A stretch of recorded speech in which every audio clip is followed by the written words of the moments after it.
আজকে আমরা ক্লাস 10-এর কোষে দেখি 1.2 এর অঙ্কগুলো চেষ্টা করে দেখব। প্রথমে দেখি 1-এরগুলো। বলছে যে এই সমীকরণের এই দুটো বীজ হবে নাকি দেখি। তো কোনো সমীকরণের যদি বীজদ্বয় চেক করার জন্য কি নিয়ম, না বীজগুলো বসিয়ে দেখতে হবে। মানে এই একটাকে এইখানে বসিয়ে দেখতে হবে যে এইটা দিচ্ছে নাকি, মানে 0 দিচ্ছে নাকি। তো দেখা যাক একের প্রশ্নটা দেখি। একের প্রশ্নটা কি বলেছে, x² + x + 1 = 0। এই সমীকরণের 1 ও -1 দুটো বীজ হয় নাকি দেখি। তো দেখা যাক x² + x + 1 = 0 কি চেক করতে বলেছে, 1 এবং -1 দুটি বীজ হবে নাকি দেখি। দেখা যাক, তো 1 আমাদের এখানে বসিয়ে দেখতে হবে যে বীজ হয় নাকি দেখি। তো দেখা যাক x² + x + 1 মানে x এর জায়গায় 1 বসিয়ে দেখব যে বীজ হচ্ছে নাকি, মানে ডান পক্ষটাকে দিচ্ছে নাকি দেখব। তো দেখা যাক x² 1 + x + 1 3, সুতরাং দিচ্ছে না। আচ্ছা, ভালো কথা। -1ও একবার বসিয়ে দেখে নিই।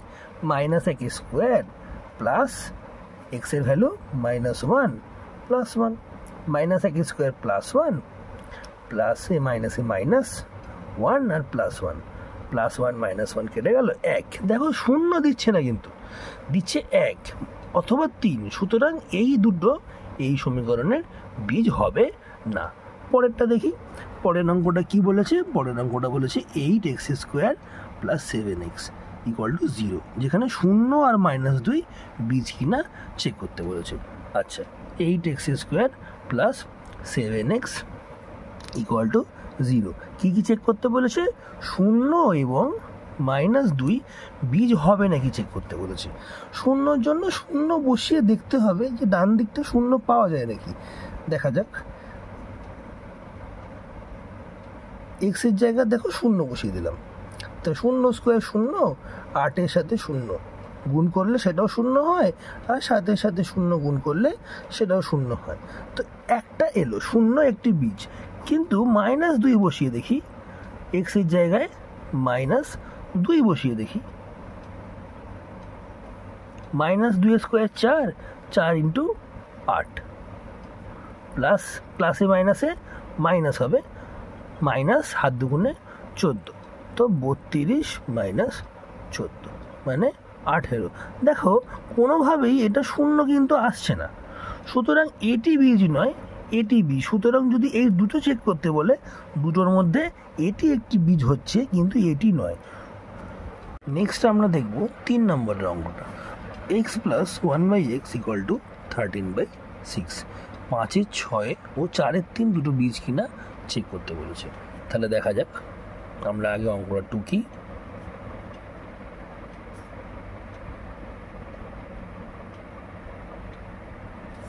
এই দুটো বীজ নাকি চেক করতে বলেছে। তাহলে 5-এর 6 বসিয়ে দেখা যাক x এর জায়গায়। এরকম যদি কোনোদিন কোনো অবস্থা চলে আসে, মানে ধরো এইরকম যদি কোনোদিন কোনো অবস্থা চলে আসে, আমরা এইটাকে ফিক্সড রাখবো, একটা গুণ চিহ্ন দিয়ে এটাকে উল্টে দেব। তাহলে এখানেও আমরা তাই করব। 6-এর 5 হয়ে গেল এটা। এরপর তো যেমন আমরা করি, 6 আর 5-এর লসাগু 30 নিই। 5-6 30, 5-5 25, 5-6 30, 6-6 36, 6-5 11, 1 হাতে 1, 3 4 2 6 হয়ে গেল 61/30। এটা দেখো কোনো মতে 13/6 কিন্তু এলো না, সুতরাং 5-এর 6 এই সমীকরণের একটা বীজ হবে না। অপরপক্ষে 4-এর 3 বসিয়ে যদি আমরা দেখি, 4-এর 3 + 1/4-এর 3। একইভাবে আমরা এইটাকে উল্টে দেব, 3-3 4 করব, 3 আর 4-এর লসাগু নেব 12, 3 4 12, 4 4 16 প্লাস 4 3 12, 3 3 9। এটিও দেখো, এটিও কিন্তু একটি 13/6 কিন্তু এলো না, সুতরাং এটিও এই সমীকরণের বীজ কিন্তু হবে না। অবশেষে 4 নম্বর সমীকরণটা যদি আমরা দেখি, x² - √3x - 6, x² - √3x - 6 = 0। কিসে কিসে চেক করতে বলেছে?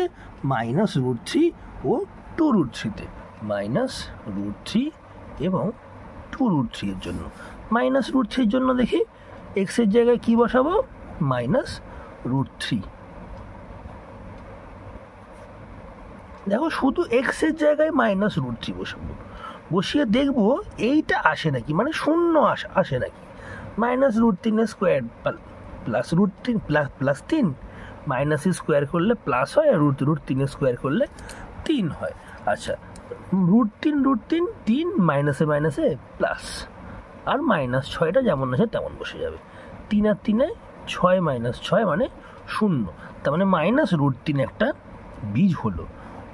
অবশেষে 2√3টাও একবার বসিয়ে দেখতে হবে x এর জায়গায়। x এর জায়গায় কত বসাবো? 2√3। তাহলে বসাই x এর জায়গায় 2√3 -√3 × 2√3।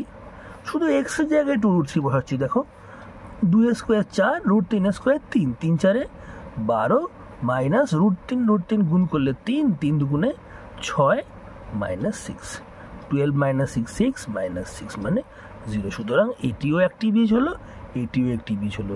সুতরাং এই দুটো বীজ এই সমীকরণেরই সিদ্ধ করলো। সুতরাং এই দুটো এই সমীকরণের বীজ হলো। আজকের জন্য এইটুকুই, দেখা হচ্ছে পরের কোনো ভিডিওতে।